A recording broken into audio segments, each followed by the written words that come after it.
Welcome friends to another r/slash malicious compliance video. Today we've got some awesome stories of compliance, but first, make sure to hit those like and subscribe buttons down below so you never miss any of my daily videos. That said, our first story of the day is from Nova Evil Capitalist. Car dealer tells me I should waste my time and go to a competing dealer because they won't also give me the price they list on their website. This took place 8 years ago when I was buying my first new car, not just a new to me car. I spent a good amount of time researching the options available, both in terms of other models from other manufacturers and option packages on the car in which I was the most interested, so I knew exactly what I wanted coming in the door. In 2014, car dealer websites hadn't quite gotten to the level of borderline bait-and-switch trickery you see these days, so if a dealer's website said they had a particular car on the lot at a particular price, they almost certainly did. There were several in the region that matched what I was looking for, one specifically at my existing dealership.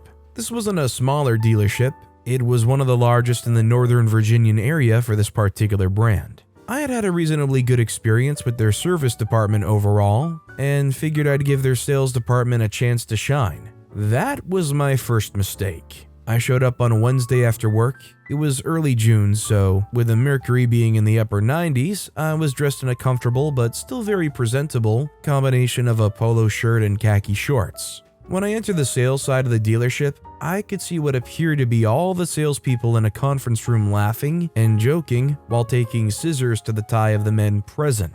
Later, I found out that was a rite of passage after making your first sale. I waited around for a minute or two as the conference room had glass walls, and it would be impossible not to notice, as I'm not exactly a small fellow at 6 feet 6 inches tall. When no one came out to greet me, I went up to the receptionist desk and said, "Hi, I'm interested in model of car, and there's one in stock I'd like to see." Her response, without even looking up from her phone, was, "Okay." I stood there for another 20 seconds or so, and then politely asked, "Would someone be able to show me that car?" This finally prompted her to look up from her phone.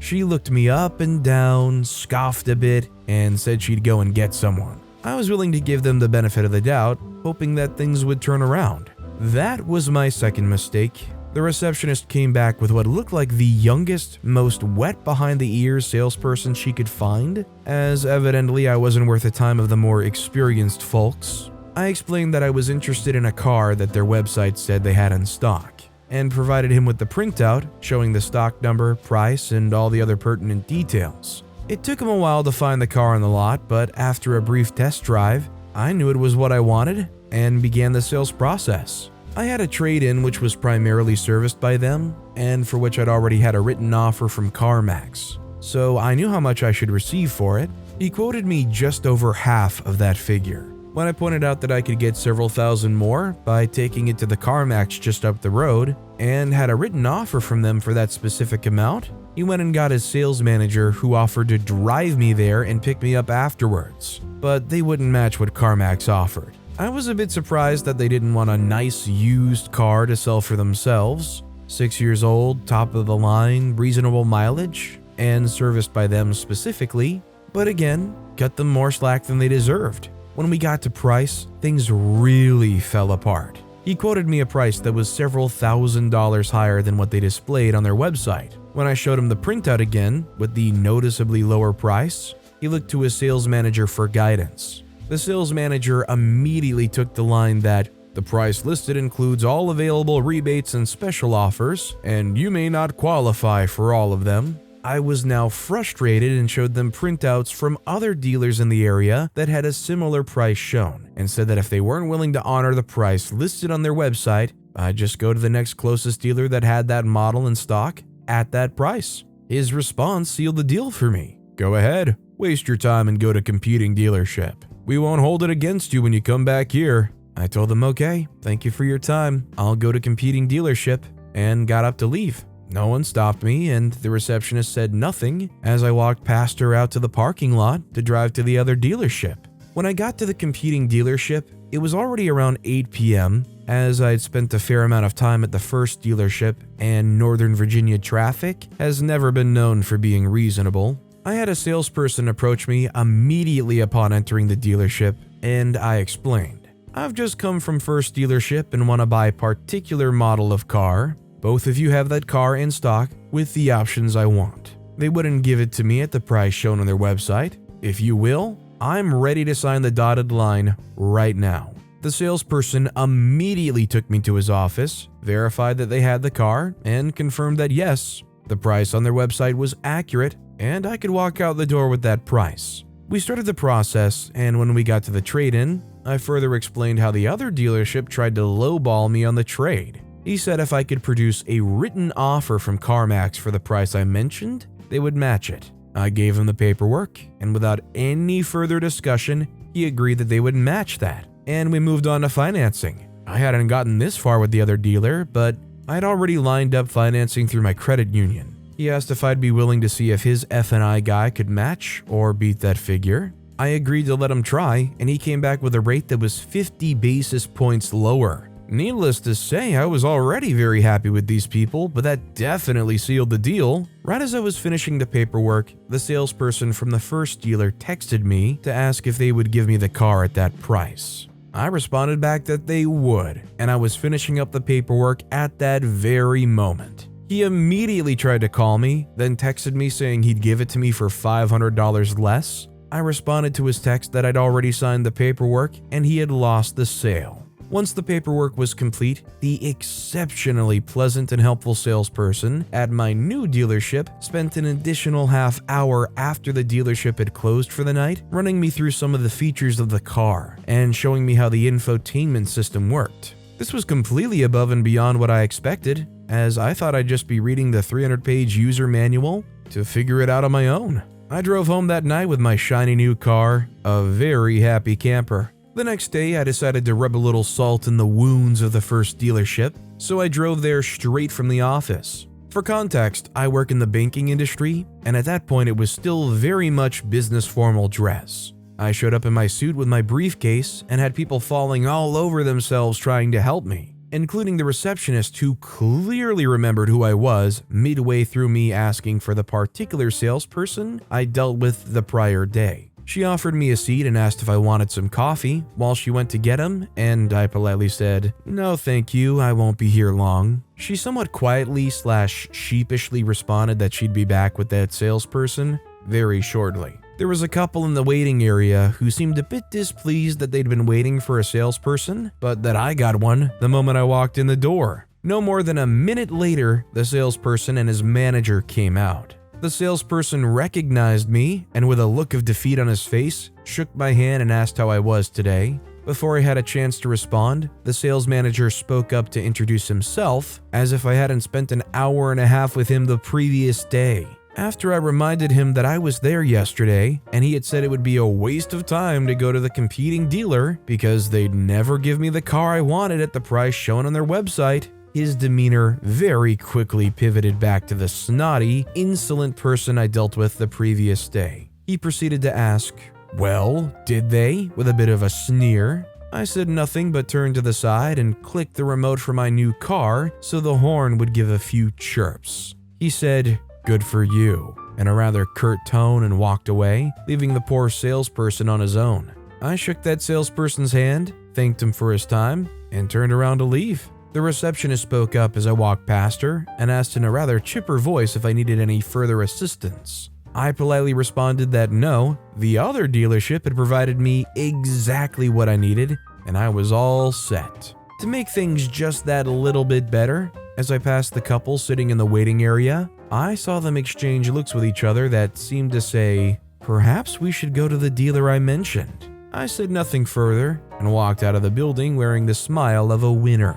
Although I could imagine a lot of people would see it as just too inappropriate, if you had this experience and you were on your way out and you saw those people who were already dissatisfied, would you speak up and say they should check out the other dealership? Let me know in the comments down below. Our next story is from K-Savs. You want your magazine? Fine, I'll deliver it right to your hand. Recently, I, 15-year-old female, started getting complaints on the paper round I worked. I work a paper round for extra income since I'm not 16 yet, and legally in the UK cannot get a proper job. I've had it for 2 years. Lately though, about 2 months or so, I got a new house on the round and they've been nothing but a pain. Not only is it way out of my round, so pretty much a hassle to get to, they have to be very rude too. Lately, my boss has been forgetting to put magazines into the papers, and they've been constantly complaining, resulting in me getting reprimanded. That in itself isn't bad, but they've yelled at me for not closing their gate properly, getting too close to their Ring doorbell, and waving at their child from the window in the morning, all small things that led to this malicious compliance. 5 weeks ago, however, they were still complaining about getting no magazine, despite me making sure before I delivered that it went through and I was getting tired. The next time I delivered their papers, I knocked. Bear in mind, I have to get these papers delivered quickly, so it was 6 a.m. at this point. However, I knocked and knocked until the wife of the grumpy guy opened the door, half asleep and looking agitated. She coughed slightly and in a typical Karen voice she goes, "What the heck do you want?" I look at her with fake stun, as if I don't know what I'm doing, and tell her,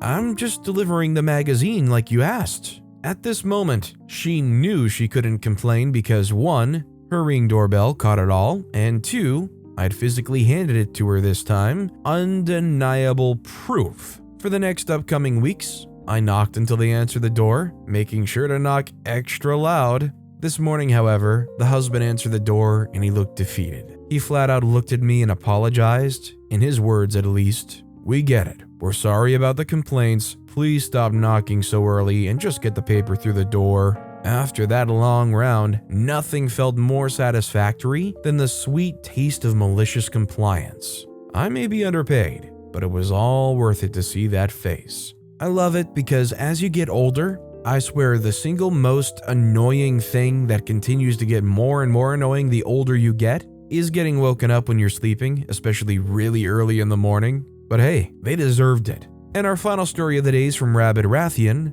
Do not leave the spill unattended. A story of malicious compliance from many years ago when I was a teenager, less than a year into my retail job, where I did recovery, basically tidying your allocated department so it was neat and presentable for the following day. There was a rule that if you found a spillage on the floor, you had to have one person stay and guard the spill so no customer would come along and slip in it, and one person to go and get the cleaning supplies cart to clean it up. Or if that wasn't in its place and you couldn't find it, then at least one of those yellow "caution slippery floor" signs to put there. On the day of the malicious compliance, I was working in the household cleaning section, which was right in the back corner of the store. About halfway into my 3-hour shift, I walked into an aisle and discovered a bottle of dishwashing liquid had been knocked off the shelf and had pretty much exploded, leaving a pale yellow sheen of liquid that covered almost the whole middle of the aisle. I thought about the rule for a moment and then realized that because of where my department was,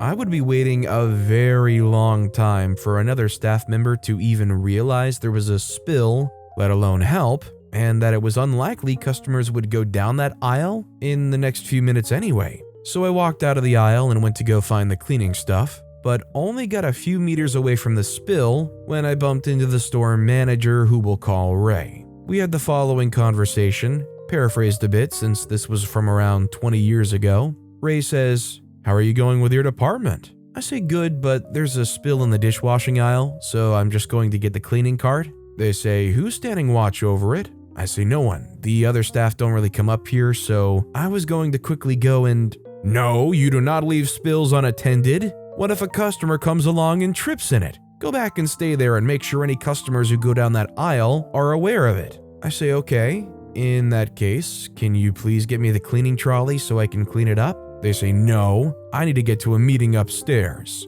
Just wait for another staff member to come past and ask them to go and get it for you. In the meantime, don't leave the spill unattended." I say, "But I was trying to say that because of how out of the way my department was, it was unlikely another staff member would come past." But he walked off before I finished talking. About 20 minutes before the recovery shift ended, when Ray had gone home for the day and the store had closed, the night manager Lucy was doing her rounds. When she got to the dishwashing aisle, she stopped. "Why are you standing there? You haven't finished more than half of your department." I say, "There's a spill." She says, "Well, why didn't you clean it up?"